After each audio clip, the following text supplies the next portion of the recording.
حي على الفلاح.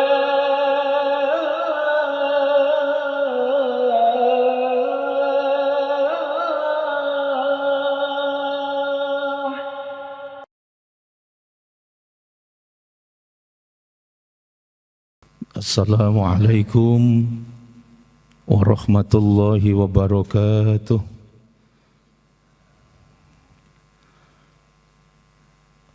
Alhamdulillah alladzi kataba nasra wa ta'yida li ibadihil mukhlisin. Inna lanansuru rusulana walladzina amanu fil hayatid dunya wa yawma yakumul ashhad. Ashhadu an la ilaha illallah wahdahu la syarika lah wa ashhadu anna Muhammadan abduhu wa rasuluh. Allahumma salli wa sallim wa barik ala nabiyyina wa rasulina Muhammad wa ala alihi wa ashabihi alladhina jahadu fillahi haqqa jihadih fakataba lahum rabbuhum izzad dunya wa sya'adatal uqba yauma la yanfa'u malun wala banunun illa man atallaha biqalbin salim. Alhamdulillah, puji syukur marilah kita panjatkan kehadirat Allah Subhanahu wa ta'ala. Pada kesempatan waktu fajar yang berbahagia ini, Allah mudahkan langkah kita, bersama-sama kita bisa hadir, bisa memenuhi jamuan istimewa, undangan yang disediakan oleh Allah, bisa melaksanakan sholat subuh secara berjamaah. Mudah-mudahan ibadah kita ini diterima oleh Allah Subhanahu wa ta'ala. Semoga kita semua yang hadir di majelis ini, hidup kita semua diselamatkan, dimuliakan dan dibahagiakan oleh Allah Subhanahu wa ta'ala. Para jamaah rahimakumullah, hari ini kita akan membicarakan tentang Al-Quran penuh dengan hikmah. Pertama, untuk menelaah kajian ini, panjenengan bisa pirsani di Al-Quran surat ke-62, surat Jum'ah.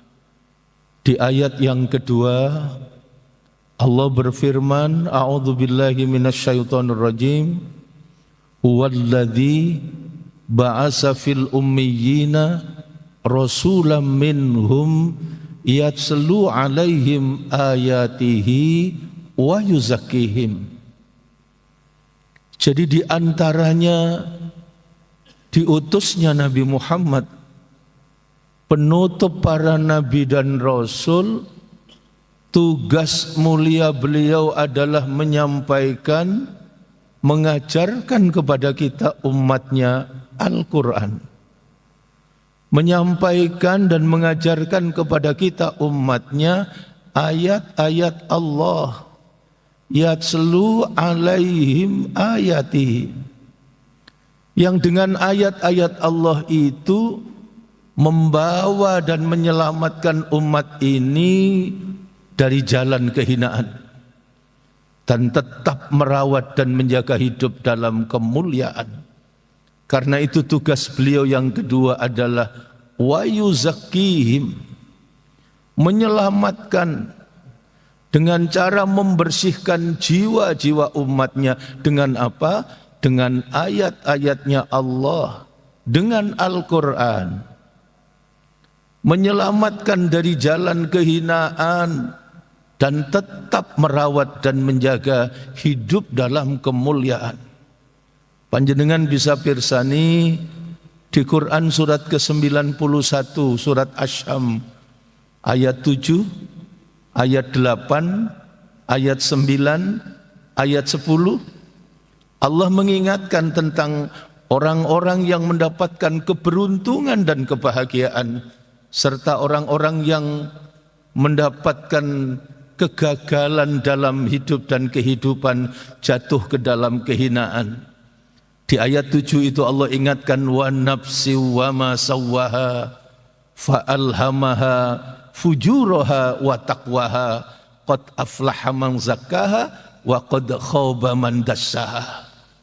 Manusia itu jiwa yang disempurnakan. Karena itu Allah jaga, Allah rawat, Allah bimbing, Allah berikan petunjuk kepada kita manusia. Di ayat 8 itu Allah tunjukkan fa'alhamaha fujuraha wa taqwaha. Ini jalan fujur, ini jalan kehinaan, wa taqwaha, dan ini jalan takwa, jalan kemuliaan.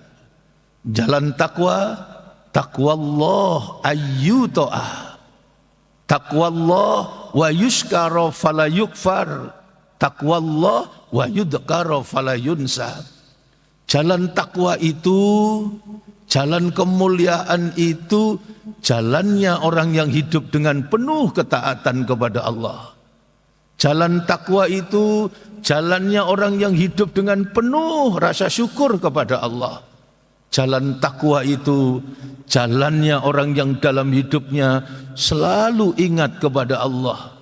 Maka inilah orang yang mendapatkan kesuksesan dan keberuntungan, sehingga di ayat 9 Allah tegaskan qad aflaha man zakkaha. Sungguh sukses, sungguh beruntung siapa orang yang membersihkan jiwanya, orang yang meneguhkan keyakinannya kepada Allah, kemudian hidup dengan penuh ketaatan, hidup dengan penuh rasa syukur, hidup dengan senantiasa mengingat Allah Subhanahu wa ta'ala. Sedangkan orang yang menempuh jalan fujur, orang yang menempuh jalan kehinaan, yang mengotori jiwanya, tidak mau taat kepada Allah, maka dia hidup dalam kedurhakaan. Tidak mau bersyukur kepada Allah, maka dia ingkar, dia kufur atas nikmat yang diberikan oleh Allah. Tidak mau berzikir, tidak mau mengingat Allah, maka dalam hidup dia selalu lalai kepada Allah. Diingatkanlah oleh Allah di ayat 10 dari surat ke-91 surat Asy-Syam ini, wa qad khaba man dassaha. Sungguh gagal, sungguh merugi siapa orang-orang yang mengotori jiwanya. Maka para jamaah rahimakumullah, di Al-Quran surat ke-17 surat Al-Isra ayatnya ayat 105, Allah tegaskan kegembiraan, kebahagiaan itu akan hadir dalam hidup dan kehidupan bagi siapa? Bagi orang yang hidupnya membenarkan petunjuk yang diberikan oleh Allah, dan kemudian hidup dengan kebenaran petunjuk yang diberikan oleh Allah, maka dia akan menikmati dan merasakan kegembiraan dan kebahagiaan kehidupan. Panjenengan pirsani ayatnya di ayat 105 dari surat ke-17. A'udzu billahi minasyaitonir rajim wa bil haqqi anzalnahu wa bil haqqi nazal wa ma arsalnaka illa mubasysyiran wa nadhira. Allah jegaskan Quran, petunjuk yang diberikan oleh Allah untuk hidup dan kehidupan kita, diturunkan dengan benar. Yang kedua, semua ayat-ayat Al-Quran itu betul-betul isinya adalah kebenaran. Dan hadir, diutus di tengah-tengah kita Nabi Muhammad kepada kita umatnya dengan membawa Al-Quran. Tidak ada lain, wa ma arsalnaka illa mubasyiran. Rasul hadir untuk menggembirakan, Rasul hadir untuk memberikan kebahagiaan, Rasul hadir untuk memberikan berita gembira bagi siapa? Bagi orang yang hidupnya benar, tertib, teratur, mengikuti petunjuk yang diberikan oleh Allah, sekaligus wanadhira, dan menyelamatkan. Dengan cara apa? Memberikan peringatan. Jangan sampai kemudian kita mencampakkan petunjuk yang diberikan oleh Allah. hidup semau-maunya, memperturutkan syahwatnya, mengikuti hawa nafsunya. Sebab kalau itu yang terjadi, diingatkan oleh Allah. Panjenengan pirsani di Quran surat ke-23, surat Al-Mu'minun, ayatnya ayat yang ke-71. Apa yang diingatkan oleh Allah? Walau ittaba'al haqqu ahwa'ahum lafasadatis samawati wal ard wa man fihinna bal atainahum bidzikrihim fahum an dzikrihim mu'ridun. Kalau benar itu mengikuti nafsu manusia, maka Allah ingatkan pasti akan terjadi ketimpangan, pasti akan terjadi kekacauan, pasti akan terjadi kerusakan. Walau ittaba'al haqqu ahwa'ahum lafasadatis samawati wal ard wa man fihinna. Apa yang rusak? Tatanan langit yang diciptakan oleh Allah. Apa yang rusak? Hamparan bumi yang disediakan oleh Allah untuk hidup dan kehidupan kita. Bahkan tidak cukup itu, wa man fihinna, dan apa saja yang ada di antara keduanya. Yang menarik, Allah ingatkan kita, bal atainahum bidzikrihim. Bukankah aku telah berikan kepada kalian Al-Quran? Bal atainahum bidzikrihim. Bukankah aku telah berikan kepada kalian petunjuk? Az-zikra, pengingat. Tapi kebanyakan manusia berpaling dari petunjuk yang diberikan oleh Allah. Karena itu para jamaah, sungguh bersyukurlah kita jika kita diberikan dan diberikan oleh Allah kelembutan hati untuk senantiasa bertakarrub, mendekatkan diri kepada Allah dan cinta dengan petunjuk yang diturunkan oleh Allah, yaitu Al-Quran. Di Al-Quran surat ke-36, surat Yasin, di situ jelas Allah bimbing kepada kita, Al-Quran ini adalah kekayaan dan kenikmatan luar biasa yang diberikan oleh Allah kepada kita. Quran itu hakim, Yasin wal Quranil hakim. Quran itu penuh dengan hikmah. Hakim itu pas bandrol, tidak kurang, tidak lebih. Ada hikmah. Hakim itu keteraturan. Semua sudah ditata, diatur, diukur, ditimbang dalam ukuran yang sudah ditetapkan oleh Allah. Semua yang diberikan oleh Allah untuk hidup kita, tidak ada yang salah. Semua yang diberikan oleh Allah untuk hidup kita, tidak ada yang jelek. Semua yang diberikan oleh Allah untuk hidup kita, tidak ada yang buruk. Pasti yang diberikan oleh Allah itu adalah penuh dengan kebaikan. Yang diberikan oleh Allah untuk hidup kita adalah penuh dengan keindahan. Yang diberikan oleh Allah untuk hidup kita adalah penuh dengan kebenaran. Ada mutiara hikmah dari setiap apapun yang diberikan oleh Allah. Maka di antara sekian fungsi Al-Quran, Al-Quran adalah berfungsi hidayah. Maka Al-Quran yang diturunkan oleh Allah, yang dibawa Nabi Muhammad untuk menjadi petunjuk bagi hidup dan kehidupan kita, maka surat Yasin menunjukkan kepada kita Allah mengantarkan bagaimana dengan petunjuknya Allah. Ikuti petunjuk yang diberikan oleh Allah, maka hidup kita akan mendapatkan kebahagiaan, dan kebahagiaan itu sempurna di dunia sampai dengan kebahagiaan hidup di akhirat.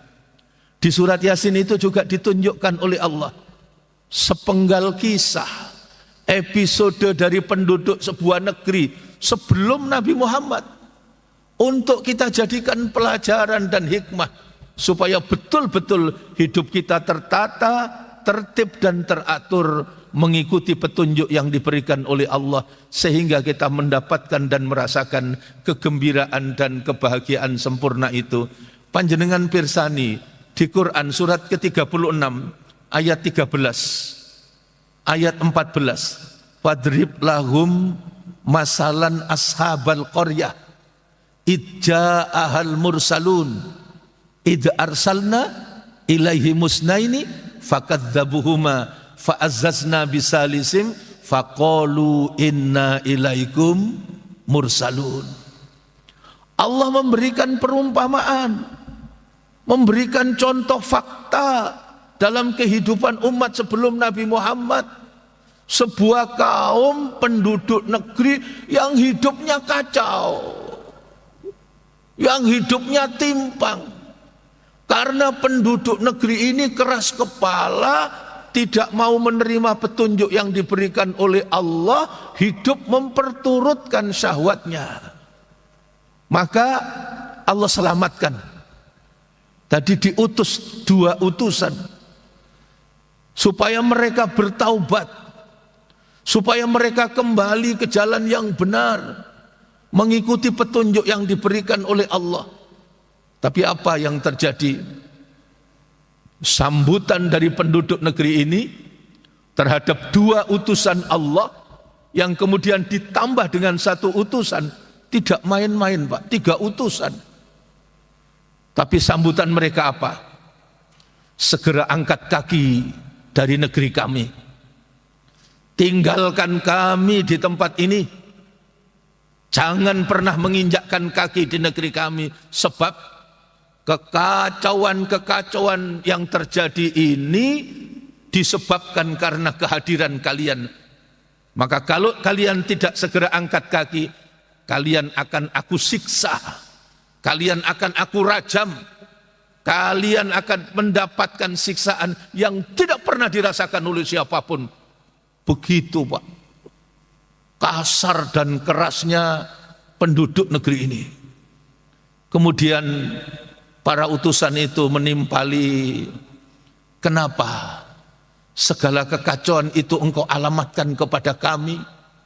Kenapa kami yang jadi kambing hitam atas segala keburukan yang terjadi, kekacauan yang terjadi, bencana dan kerusakan di masyarakat kalian? Padahal sesungguhnya kalian mengerti kekacauan itu semua terjadi karena dalam hidup dan kehidupan kalian, kalian tidak mau taat mengikuti petunjuknya Allah. Kalian memperturutkan syahwat, mengikuti hawa nafsu, sehingga terjadilah kerusakan dalam kehidupan kalian. Sungguh kami hadir, diutus oleh Allah untuk menyelamatkan kalian. Segera bertaubat, kembali ke jalan yang benar, ikuti petunjuk yang diberikan oleh Allah. Mereka tidak berubah pikiran, dan 3 utusan itu siap-siap untuk dibantai.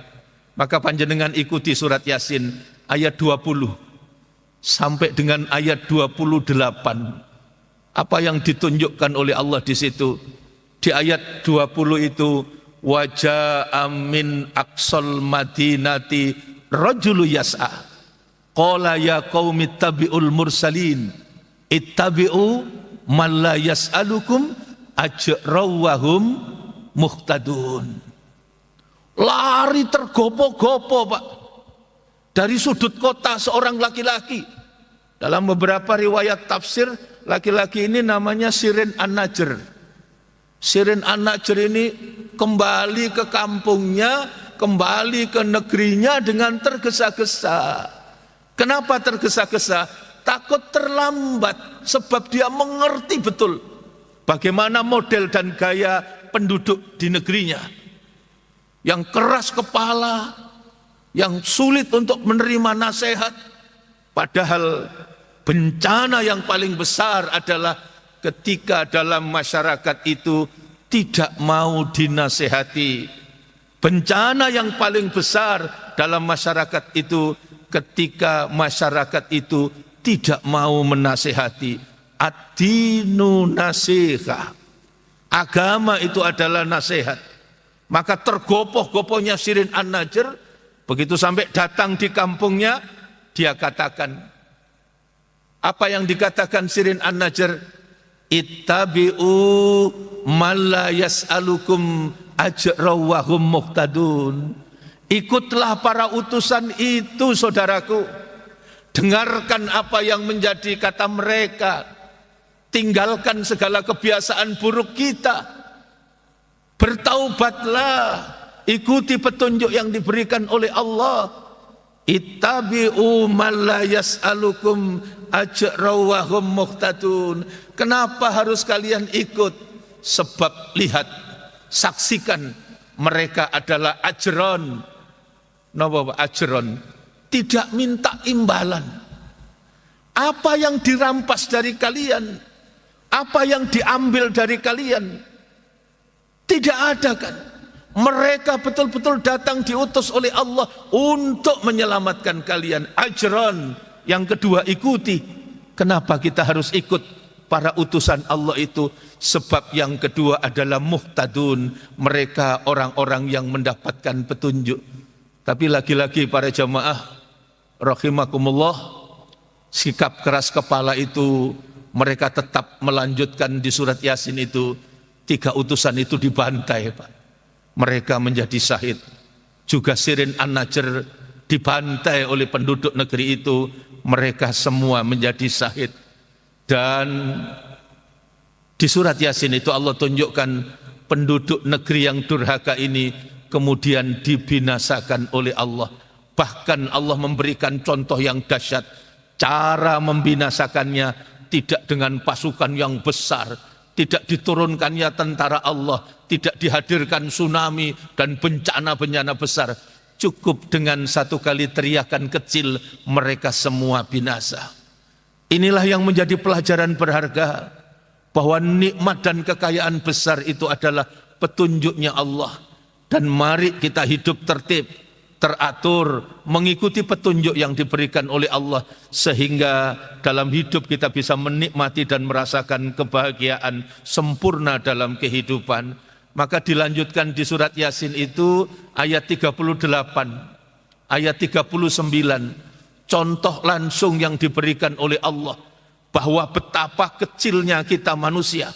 Manusia itu tinggal di bumi, dan bumi ini beredar mengelilingi matahari. Dan matahari itu tidak diam. Matahari itu juga berjalan di atas garis orbit, manzilah-manzilah yang ditetapkan oleh Allah. Di tata surya kita memang mataharinya satu, tapi di jagat raya yang diciptakan oleh Allah, jangan pernah dikira mataharinya bukan satu, bukan 2, bukan 10, bukan 100, bukan 1 juta. Mataharinya saja bermiliar-miliar matahari. Dan masing-masing matahari berjalan beredar di atas garis orbit yang sudah ditetapkan oleh Allah. Sampai sekarang tidak ada satu pakar pun yang tahu betapa luas jagat raya yang diciptakan oleh Allah. Maka adakah kepantasan bagi kita manusia untuk membangkang, tidak mau taat, tidak mau bersyukur dan ingkar atas segala nikmat yang diberikan oleh Allah, menjadi manusia yang lalai?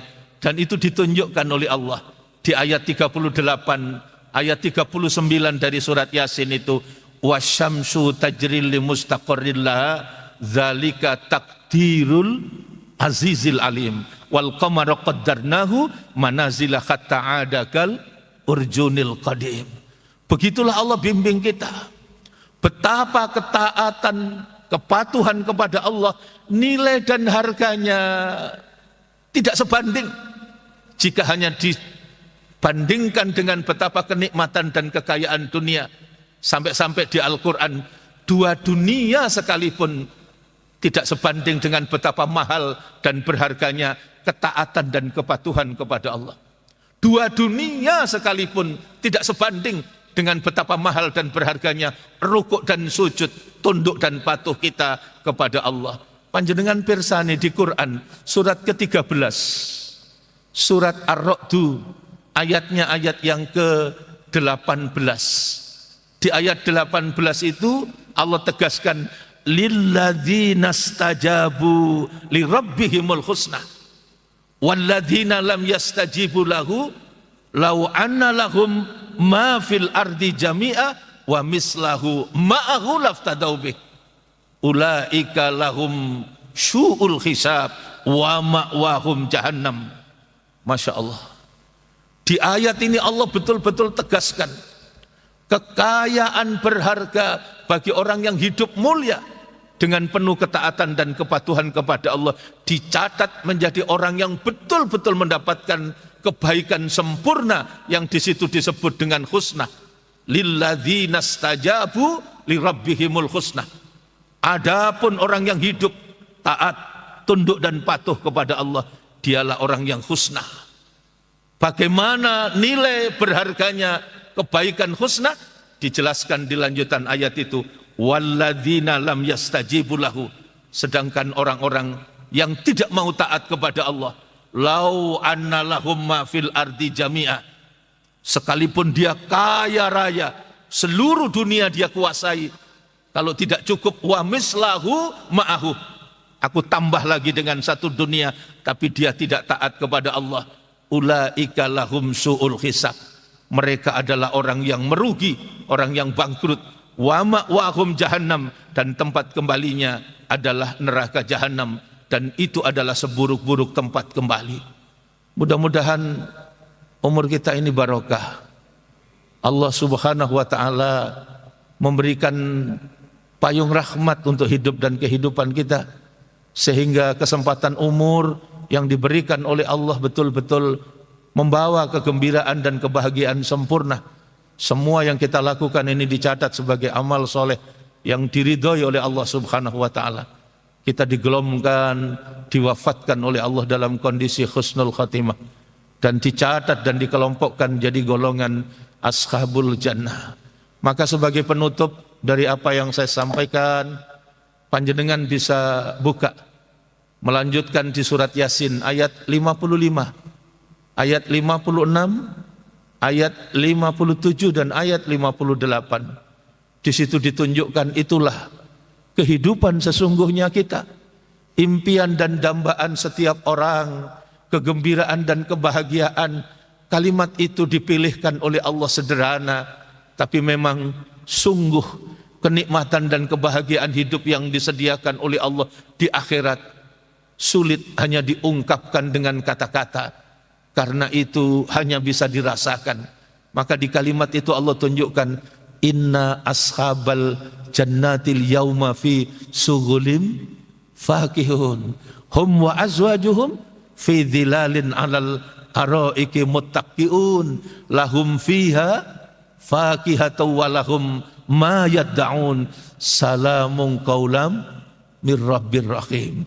Inilah kegembiraan dan kebahagiaan sempurna yang disediakan oleh Allah untuk perjuangan kita. Ketika kita berjuang hidup dalam kemuliaan, mengikuti petunjuk yang diberikan oleh Allah dengan penuh ketaatan, maka kita akan meraih kesuksesan hidup sempurna, bahagia dalam kehidupan di dunia sampai dengan kehidupan di akhirat. Marilah kita akhiri majelis ini dengan munajat kepada Allah Subhanahu wa taala. Semoga Allah mengampuni dosa dan kesalahan kita. Allah menyelamatkan diri kita, keluarga kita, anak cucu dan anak keturunan kita, serta kita diberikan oleh Allah kesuksesan, kegembiraan dan kebahagiaan sempurna di dunia sampai dengan kehidupan di akhirat. A'udzubillahi minasyaitonirrajim. Bismillahirrahmanirrahim. Hamdas syakirin, hamdan naimin, hamda yuhafi ni'amahu wa yukafi mazidah. Ya Rabbana lakal hamdu kama yanbaghi li jalali wajhikal karim wa adimi sultanik. Allahumma salli wa sallim wa barik ala nabiyyina wa rasulina Muhammad walhamdulillahi rabbil alamin. Allahumma anta rabbi la ilaha illa anta khalaqtani wa ana abduka wa ana ala ahdika wa wa'dika mastata'tu a'udzubika min syarri ma sana'tu abu'u laka bi ni'matika alayya wa abu'u bi dzambi faghfirli fa innahu la yaghfirudz dzunuba illa anta. Allahumma ya Allah ya Qawiyyu ya Aziz, dengan Rahman dan Rahimmu ya Allah, kami berkumpul di majelis yang mubarakah ini, limpahkan taufik dan hidayahmu ya Allah. Ampuni segala dosa-dosa kami, ampuni kami ya Allah jika dengan segala ketergesaan kami ada terselip makanan yang haram yang masuk ke dalam perut kami. Ampuni kami ya Allah jika dengan tanpa kesabaran kami sering menyakitkan dan melukai hati orang lain, utamanya kepada pasangan yang kami cintai, anak-anak yang kami sayangi, yang Engkau amanahkan kepada kami, atau bahkan jika mungkin ya Allah sebagai anak ada perbuatan yang Engkau catat sebagai perbuatan anak yang durhaka kepada kedua orang tua.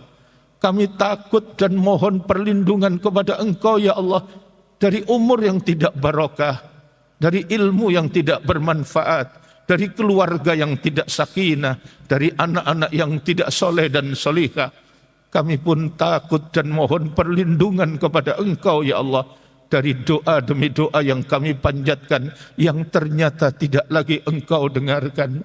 Allahumma ja'al awwala hadza yauma salahah wa awsatuhu falakah wa akhiruhu najahah wa as'aluka khairat dunya wal akhirah. Ya Hayyu ya Qayyum bi rahmatika astaghis aslih lisani kullahu wa la taqilni ila nafsi tarfata aini. Rabbana atina fid dunya hasanah wa fil akhirati hasanah wa qina adzabannar walhamdulillahi rabbil alamin. Demikian, kurang lebihnya mohon maaf. Subhanakallahumma wa bihamdika asyhadu an la ilaha illa anta astaghfiruka wa atubu ilaik. Assalamualaikum warahmatullahi wabarakatuh.